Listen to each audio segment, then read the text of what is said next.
বাংলাদেশের ৬৪ জেলার পরিবার পরিকল্পনায় কর্মরত এফডব্লিউভি, এফডব্লিউএ, এফপিআই।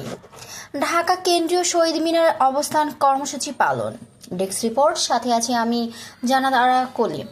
আজ 22শে নভেম্বর 2025 খ্রিস্টাব্দে ঢাকা কেন্দ্রীয় শহীদ মিনারে বাংলাদেশ পরিবার পরিকল্পনা অধিদপ্তরের নিয়োগ বিধি বাস্তবায়নের লক্ষ্যে কর্মরত কর্মকর্তা কর্মচারীরা শান্তিপূর্ণভাবে অবস্থান কর্মসূচি পালন করে। তাদের দাবি, দীর্ঘ 12 বছর ধরে চাকরি করেও আজ পর্যন্ত নিয়োগ পাচ্ছে না কর্মকর্তা কর্মচারীরা।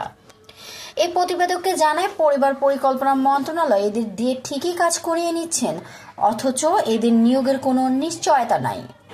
যে কোনো মুহূর্তে কর্মস্থান থেকে এদের বাহির করে দিতে পারে। তবে মাঠ পর্যায়ে কঠোর পরিশ্রম করে যাচ্ছে এই কর্মকর্তা কর্মচারীরা।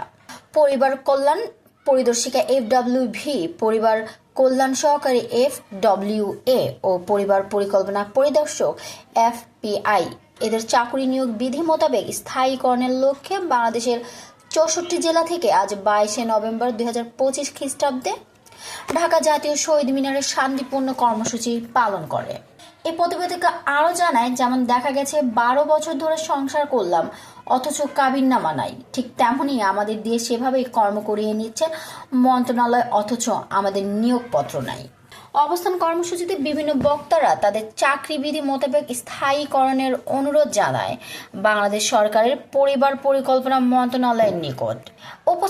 উপস্থিত অবস্থান কর্মসূচি কর্মরত কর্মচারীরা এটা তাদের প্রাপ্য অধিকার বলে জানায় মাঠ পর্যায়ে। এরাই পরিবার পরিকল্পনা নিয়ে কাজ করে যাচ্ছেন, কিন্তু মন্ত্রণালয় কেন এত অনীহা? বিষয়টি অবশ্যই পরিবার পরিকল্পনা মন্ত্রণালয় আমলে নিয়ে কর্মকর্তা কর্মচারীদের নিয়োগ বিধি মোতাবেক চাকরি স্থায়ী করলে তাদের দাবি আমলে নেবেন বাংলাদেশ সরকারের পরিবার পরিকল্পনা মন্ত্রণালয় বলে তাদের আশা ব্যক্ত করেন।